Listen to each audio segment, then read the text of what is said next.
Mówią, że pałace to relikty minionych epok, ale my udowodnimy wam, że to bzdura. Dziś zabieramy was na Dolny Śląsk do Doliny Pałaców i Ogrodów, żeby przekonać, że historia nie musi być nudna. Pokażemy wam 3 perełki, z których każda skrywa swoje tajemnice.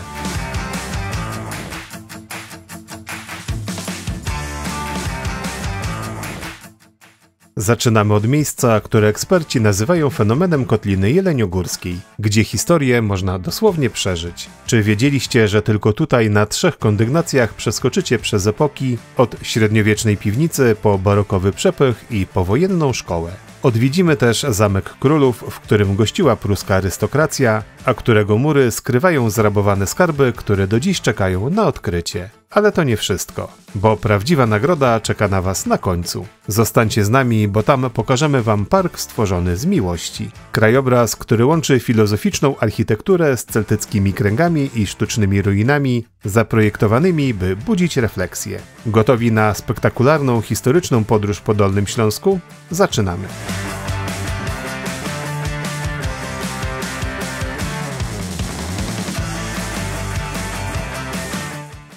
Razem w Polskę to seria, w której razem z wami odkrywamy najciekawsze miejsca w kraju, nie tylko te znane z pocztówek, ale także te, o których rzadko się mówi, a zdecydowanie warto je zobaczyć. Od ponad 10 lat jeździmy po Polsce, szukając historii, miejsc z klimatem i atrakcji, które potrafią zaskoczyć. Opowiadamy konkretnie, bez nadęcia, tak żeby zaciekawić i zainspirować do własnych wypraw. Jeśli lubisz podróże, ciekawostki i chcesz wiedzieć, gdzie naprawdę warto pojechać, ta seria jest dla ciebie.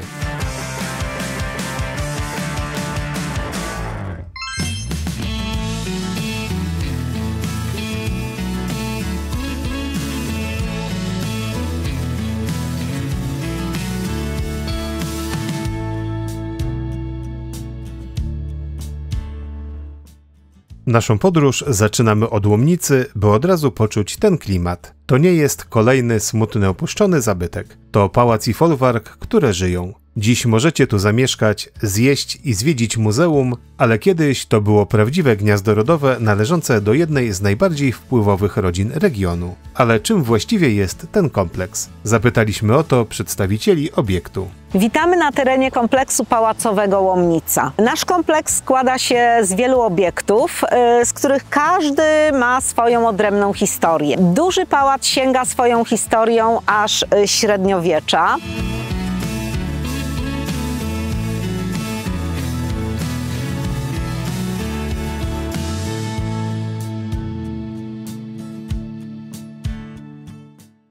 Historia Łomnicy jest długa i szalenie ciekawa. Początki sięgają końca XV wieku, kiedy majątek należał do rycerskiego rodu von Cedlitz. To oni wznieśli tu wczesnobarokowy dwór, który był sercem Włości. W XVIII wieku dobra przejęli zamożni kupcy jeleniogórscy, a pałac przeszedł znaczącą barokową metamorfozę, nabierając splendoru i przepychu, który miał świadczyć o zamożności właścicieli.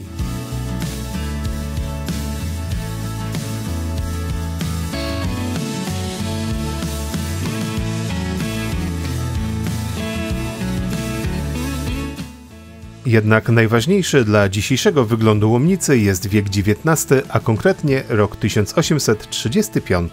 Wtedy to pałac trafia w ręce rodziny von Küster, która rezydowała tu aż do 1945 roku. To za ich sprawą pałac przyjął elegancki, klasycystyczny wygląd, a budynki folwarczne i park krajobrazowy zaczęły tworzyć spójne, majestatyczne dominium. Von Küsterowie byli obecni tu przez ponad 100 lat. Widzieli czasy świetności i największe dramaty.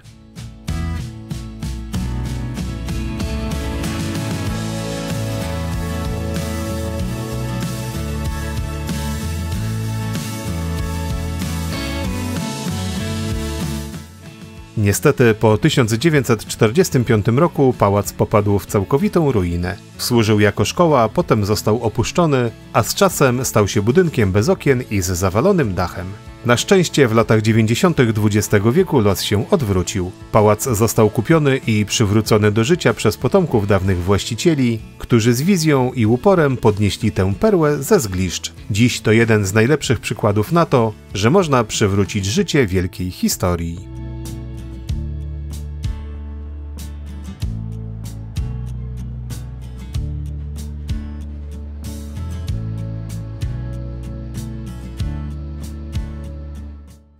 Muzeum w Głównym Pałacu oferuje prawdziwą podróż w czasie. Od średniowiecznej piwnicy przez barokowy przepych, aż do czasów współczesnych. Jest tu wszystko. Odwiedzający muzeum mogą zapoznać się z historią naszego pałacu od czasów średniowiecznych. Poprzez średniowieczną piwnicę, barokowy parter, aż do czasów powojennych na pierwszym piętrze. Trzeba tutaj zaznaczyć, że mamy specjalną ofertę na tabletach dla dzieci i młodzieży. Dzieci z poszczególnych epok opowiadają swoją historię w sposób bardzo przystępny.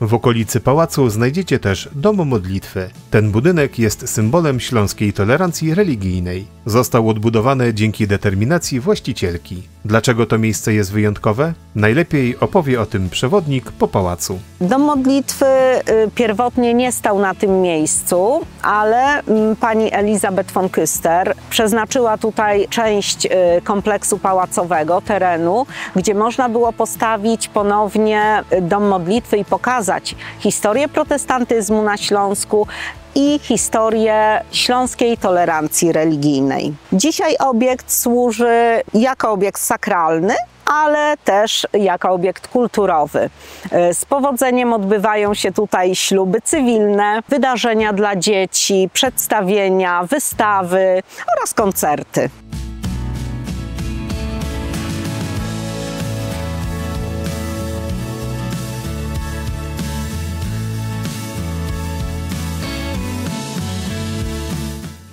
Dziś Pałac w Łomnicy to jeden z nielicznych, który jest w 100% udostępniony dla zwiedzających. W dodatku jest to muzeum otwarte na nowoczesność. Dla zwiedzających mamy ofertę przygotowaną w 4 językach: polski, niemiecki, angielski oraz czeski.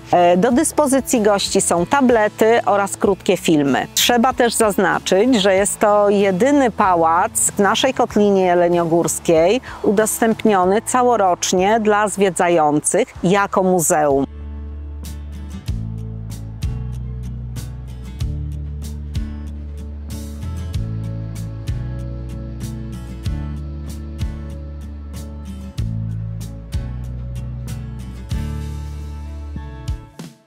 Jeśli szukacie noclegu, to macie w czym wybierać. Od eleganckiego domu wdowy po rodzinne apartamenty. Opcji jest kilka, o czym opowie pani Anna. W Pałacu Łomnica oferujemy naszym gościom wyjątkowy pobyt w historycznym otoczeniu. Do dyspozycji mamy 26 pokoi o różnorodnym charakterze. W małym pałacu znajduje się 11 dwuosobowych pokoi o eleganckim pałacowym stylu. Przyległe do małego pałacu domki ogrodnika oferują przestronne, wygodne, komfortowe pokoje typu studia. Są one idealne na pobyty dla rodzin z dziećmi lub na pobyty ze zwierzętami. W domu zarządcy znajdziemy nowoczesne, komfortowe pokoje Arkadia z balkonem, tarasem lub wyjściem na ogród. Dzięki tej różnorodności każdy znajdzie coś dla siebie.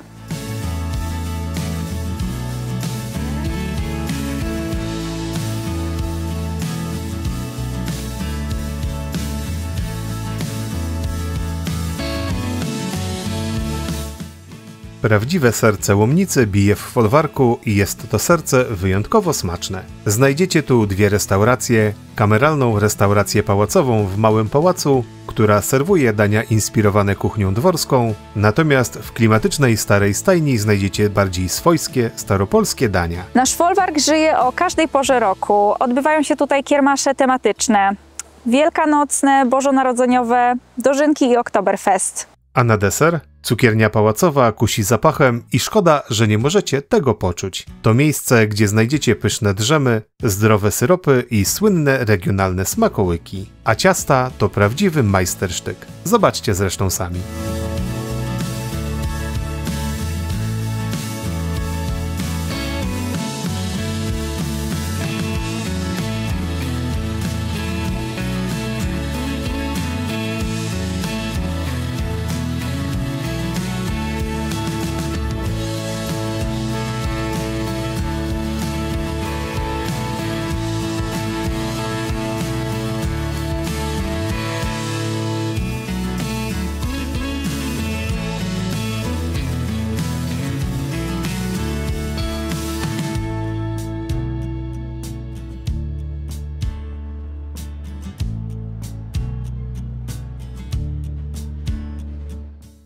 Na folwarku zajrzyjcie też do lnianego domu towarowego, największego w regionie. A potem udajcie się na spacer. Rozległy 9-hektarowy park w stylu angielskim, położony tuż przy rzece Bóbr, jest idealny na relaks. To przestrzeń, która jest dostępna dla Was przez cały rok. Nasz rozległy park w stylu angielskim odbudowany został niedawno po powodzi, która miała miejsce na Dolnym Śląsku w 2024 roku i jest dostępny do zwiedzania. Można się w nim wyciszyć, uspokoić, zrelaksować.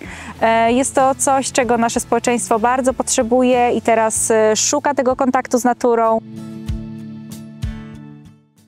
Bardzo serdecznie zapraszamy Państwa do odwiedzin w Łomnicy. Na pewno spędzą Państwo tutaj miło czas, zapoznając się z ciekawą historią naszego regionu. Opuszczamy pałac w Łomnicy z pełnymi brzuchami i głowami pełnymi historii. Ale to dopiero początek naszej dolnośląskiej triady. Teraz zabierzemy Was do miejsca, które choć położone jest zaledwie kilka kilometrów dalej, wygląda jakby pochodziło z zupełnie innej epoki. Wyobraźcie sobie budowlę, która wznosi się nad wodą i która ma więcej gotyckich wieżyczek niż człowiek zębów i w której ponoć wciąż mieszkają duchy i czekają ukryte skarby. To prawdziwa malownicza perła Karkonoszy, w której gościł sam król. Zatem ruszamy.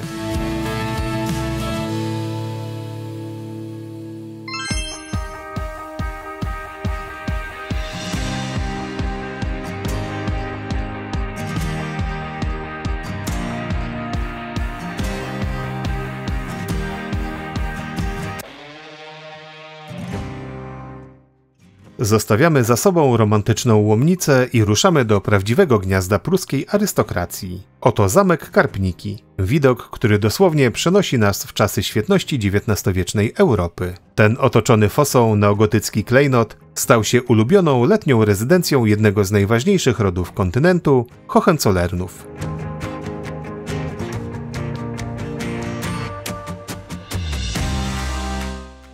Choć początki Karpnik sięgają XIV wieku, kiedy to powstała obronna warownia, to XIX wiek był dla zamku decydujący. Majątek kupił książę Wilhelm Pruski, brat króla Fryderyka Wilhelma III. To on, zainspirowany romantycznymi ideami epoki, zlecił przebudowę, która nadała mu dzisiejszy bajkowy kształt. Zamek Karpniki zyskał wtedy neogotyckie wieże, misterne detale i otoczenie angielskiego parku krajobrazowego, stał się miejscem spotkań europejskiej arystokracji. Gościły tu najważniejsze głowy państw, od pruskich królów po rosyjskich carów.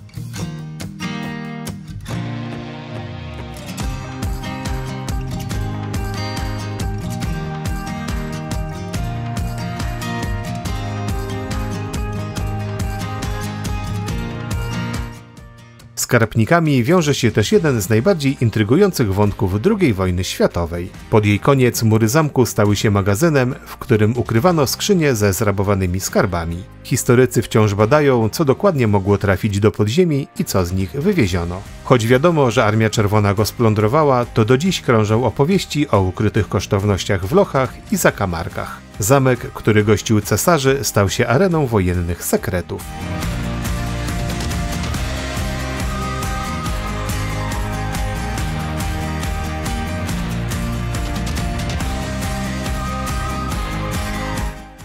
Przez lata zamek niszczał, by w 2009 roku trafić w ręce prywatnego inwestora, który z pietyzmem przywrócił mu dawny królewski blask. Dziś działa tu hotel, ale jego piękno można podziwiać z zewnątrz. Po przekroczeniu mostu nad fosą wejdziecie na dziedziniec zamkowy. To centralny punkt, z którego najlepiej widać mieszankę stylów i epok. Zobaczycie charakterystyczną studnię, detale neogotyckiej fasady oraz potężne mury obronne przypominające o średniowiecznym rodowodzie. Warto także okrążyć zamek, bo z nad fosy najlepiej widać majestat neogotyckiej architektury, która pięknie odbija się w wodzie. Poza tym Karpniki leżą u podnóża Rudaw Janowickich. Tuż przy zamku zaczynają się szlaki, które pozwolą Wam zdobyć kultowe punkty widokowe, takie jak Sokolnik.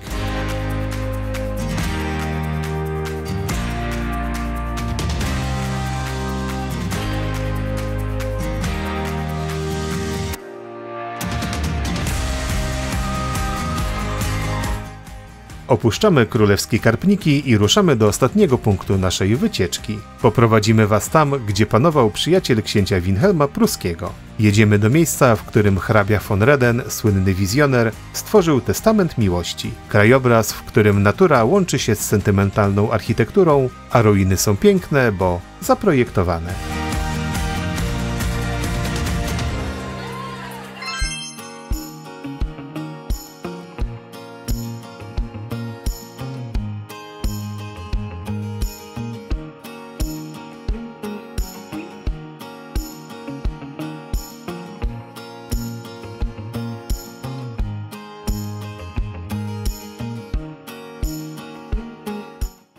Naszą podróż po Dolinie Pałaców i Ogrodów kończymy w miejscu, które jest kwintesencją XIX-wiecznego romantyzmu. To nie kolejny zamek czy pałac, ale cały krajobraz zaprojektowany z filozoficzną precyzją. Oto park w Bukowcu. Gigantyczny, sentymentalny ogród, który jest uznawany za pierwsze i najpiękniejsze założenie parkowe typu Ornamental Farm na całym Śląsku. Tutaj natura nie jest dzika, ale celowo ukształtowana, by opowiadać historię i budzić refleksję. Park ten to aż 30 obiektów architektonicznych i ponad 100 hektarów terenu, które stanowią swoisty pomnik myśli epoki oświecenia.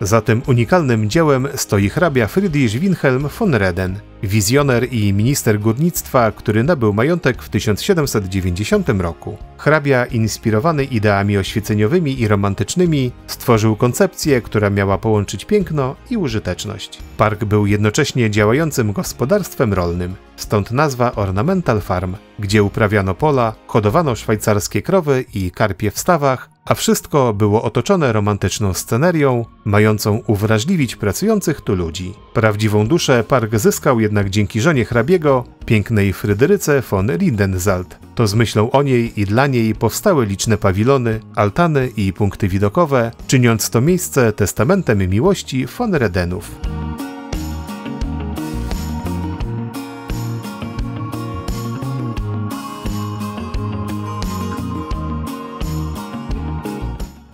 Z parkiem w Bukowcu wiąże się kilka fascynujących faktów. Przede wszystkim losy małżeństwa von Redenów stały się kanwą dla legendy o wielkiej, choć niestety krótkiej miłości. Mimo że hrabia zmarł po zaledwie 13 latach małżeństwa, oboje zostali pochowani na terenie parku, w sztucznych ruinach, które do dziś pełnią funkcję ich mauzoleum. Co ciekawe, to właśnie dzięki hrabinie Fryderyce, która po śmierci męża zaangażowała się w działalność charytatywną, do Karpacza sprowadzono i postawiono słynną świątynię Wank. Park kryje też swoje małe tajemnice. W jego krajobrazie pełnym symbolicznych budowli kiedyś znajdowała się nawet ekstrawagancka, romantyczna latarnia morska.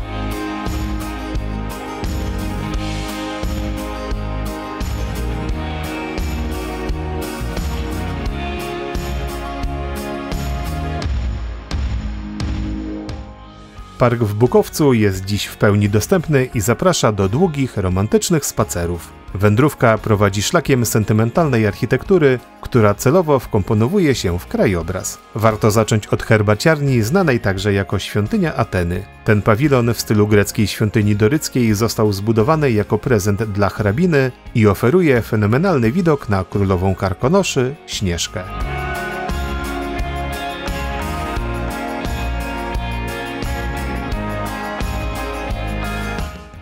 Następnie kierujemy się na wzgórze, gdzie znajduje się kompleks wieży widokowej i ruiny zamku Kessela. To, co widzimy, to sztuczne ruiny, które były tak zaprojektowane, by budzić melancholijną refleksję. Wejście na wieżę pozwala podziwiać zapierającą dech w piersiach panoramę Rudaw Janowickich i Karkonoszy.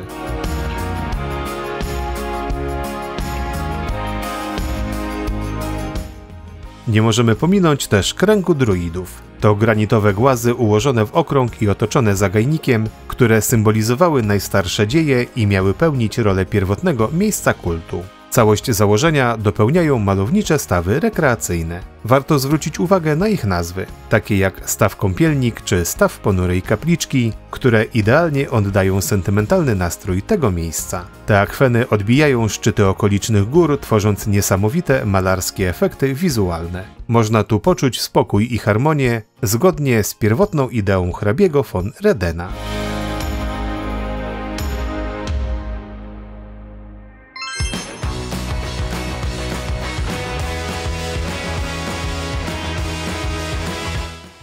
Zostawiamy za sobą park stworzony z miłości i tym samym kończy się nasza podróż przez Dolinę Pałaców i Ogrodów. Nasza trasa to więcej niż tylko zabytki. To dowód na to, że historia Dolnego Śląska to nie tylko lektura z książek, ale żywa opowieść. To jest właśnie ta unikalna wartość Kotliny Jeleniogórskiej. Miejsca, gdzie wielkie rody stworzyły krajobraz jedyny w swoim rodzaju. Teraz wasza kolej. Odkryjcie historię na własne oczy i przekonajcie się, że warto zbaczać ze znanych szlaków. A jeśli po obejrzeniu tego filmu macie niedosyt historii rezydencji i zamków, obejrzyjcie filmy o zamkach i pałacach Dolnego Śląska i Doliny Bobru. Dziękujemy, że byliście z nami i dajcie znać w komentarzu, którą z tych pereł odwiedzicie jako pierwszą. Do zobaczenia na szlaku.